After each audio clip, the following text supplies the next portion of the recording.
Perkenalkan, nama saya Siska Margareta, NIM 2010417162. Di sini saya akan menyampaikan ringkasan yaitu yang bertema tentang sejarah dan masa depan penilaian kualitas layanan.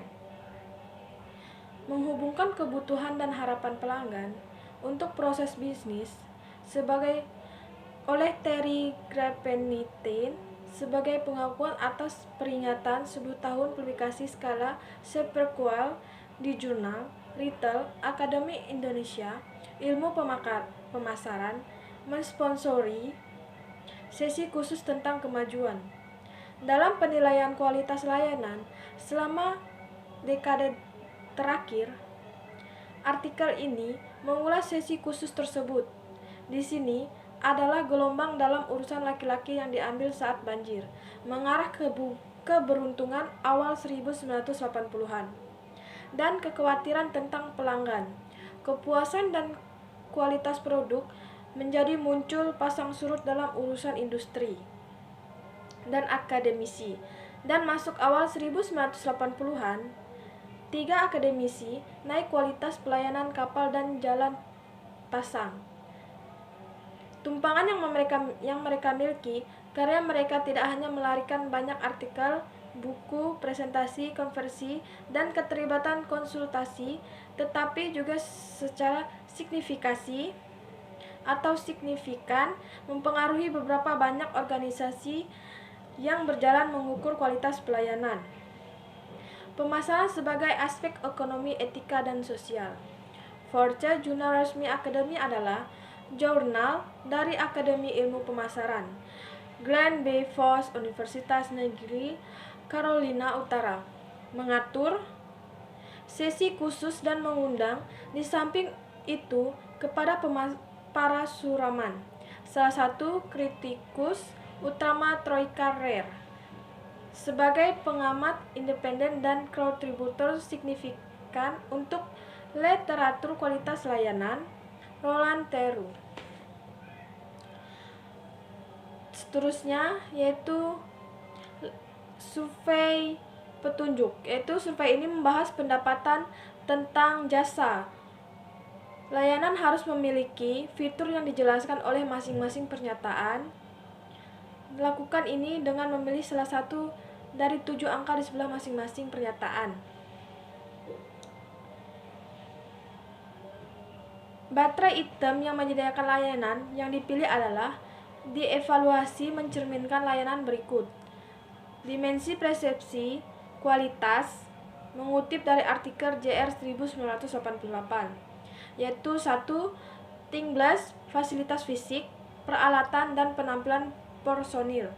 Kedua, keandalan atau kemampuan untuk melakukan layanan yang dijanjikan dengan andalan dan akurat. Responsiveness, kesediaan untuk membantu pelanggan dan memberikan layanan dengan cepat. Ketiga, jaminan, yaitu pengetahuan dan kesopanan karyawan dan kemampuan mereka untuk menginspirasi kepercayaan dan kepercayaan diri. Riset pemasaran, yaitu satu media melalui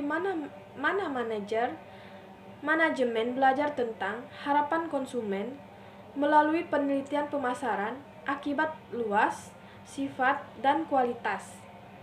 Pemasaran penelitian yang dilakukan oleh sebuah organisasi dapat memperlebar atau mengurangi kesenjangan ini. Lebih komunikasi yang efektif dari riset pemasaran dapat mempengaruhi persepsi manajemen konsumen. Persepsi kelayakan. Komitmen manajemen adalah jika manajemen tidak benar-benar berkomitmen untuk kualitas layanan, akan menderita.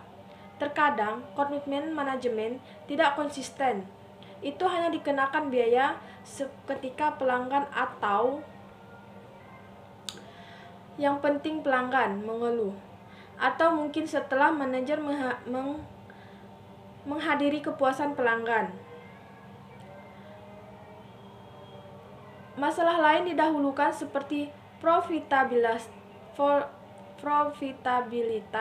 dan biaya jangka pendek. Tujuan pengurangan Penetapan sasaran atau perusahaan yang dimiliki telah berhasil memberikan yang tinggi kualitas layanan, misalnya Amerika Express. Kualitas layanan atau disebut dengan penetapan tujuan formal mengubah kata-kata hampa yang salah menjadi nyata, tindakan dan tujuan. Ini pada gilirannya cenderung membaku organisasi definisi tentang apa layanan berkualitas. Persepsi kelayakan, yaitu kesenjangan dua dipengaruhi oleh sejauh mana manajemen berkeyakinan layak untuk memenuhi harapan pelanggan. Lebih layak itu dianggap semakin kemungkinan manajemen akan bertindak variabel. Terkait dengan konstruksi ini termasuk kemampuan dan sistem organisasi untuk memenuhi spesifikasi dan sejauh mana manajer percaya harapan dapat dipenuhi secara ekonomi. Contoh masalah yang mempengaruhi kesenjangan, yaitu pertama, kerja tim. Sejauh mana karyawan merasakan terlibat secara pribadi dan berkomitmen. Yang kedua, kesesuaian pekerjaan karyawan, kemampuan karyawan untuk melakukan pekerjaan. Yang ketiga, kesesuaian teknologi pekerjaan, di mana kesesuaian alat dan teknologi untuk melakukan pekerjaan. Yang keempat, kontrol yang dirasakan. Sejauh mana karyawan merasakan mereka berada di kontrol pekerjaan mereka. Yang kelima, sistem kontrol pengawasan. Sejauh mana karyawan dievaluasi pada apa yang mereka lakukan. Perilaku bukan hanya pada kuantitas keluaran. Dan yang keenam, konflik peran, yaitu konflik yang dirasakan antara harapan pelanggan dan harapan organisasi. Misalnya pekerjaan yang terlalu menuntut. Yang ketujuh, ambiguitas peran, yaitu kejelasan yang dirasakan, tujuan dan harapan. Misalnya, karyawan tidak memiliki informasi yang diperlukan untuk melakukan pekerjaan mereka secara memadai. Perbedaan antara layanan, pengiriman dan eksternal komunikasi, janji, purchase, komunikasi horizontal, dan kecenderungan untuk menjanjikan berlebihan dapat mempengaruhi kesenjangan. Komunikasi horizontal mengacu untuk komunikasi di dalam dan di antara departemen dalam sebuah organisasi. Seterusnya, agensi Holiday IEN digunakan riset konsumen sebagai dasar untuk kampanye televisi menjanjikan tidak kejutan kepada pelanggan. Manajer puncak menerima kampanye meskipun ditantang oleh eksekutif operasi yang tahu bahwa kejutan sering terjadi di organisasi layanan yang kompleks. Ketika kampanye dinyatakan, itu mengangkat konsumen, harapan memberikan pelanggan yang tidak puas alasan tambahan untuk melampiaskan frustasi dan harus dihentikan. Seterusnya, secara konseptual, zona toleransi adalah area antara pelanggan yang memadai tingkat layanan dan layanan yang diinginkan.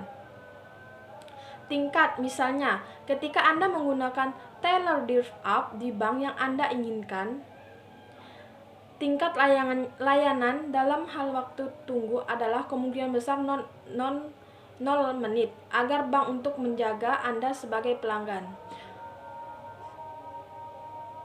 Seterusnya yaitu observasi pribadi. Sesi khusus tentang kualitas layanan ini, penilaian mencerminkan evaluasi alami dalam bidang pemasaran dan pemasaran riset.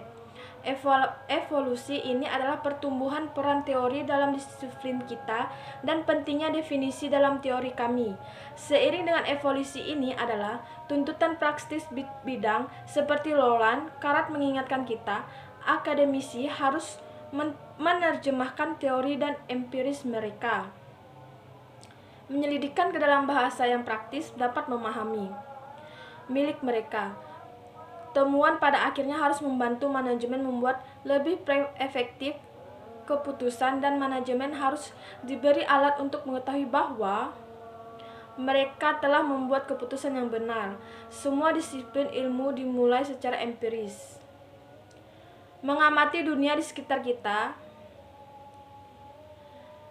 dan penjelasan komunikasi dalam bahasa yaitu sebagai bertentangan dengan sistem bahasa formal. Meski semuanya sulit, sains dimulai dengan cara ini. Alami sistem bahasa menghambat ilmuwan kemampuan berpikir jernih, tepat dan mengajukan pertanyaan yang tepat tentang fenomena yang mereka amati. Teori dan definisi teoritis yang baik harus memadu. Menyelidiki empiris bidang riset pemasaran perlu dikembangkan dan menyepakati sistem bahasa formal untuk mendefinisikan definisi konseptualnya. Jika tidak, debat seperti itu antara para sulaman dan teh tidak akan pernah terselesaikan.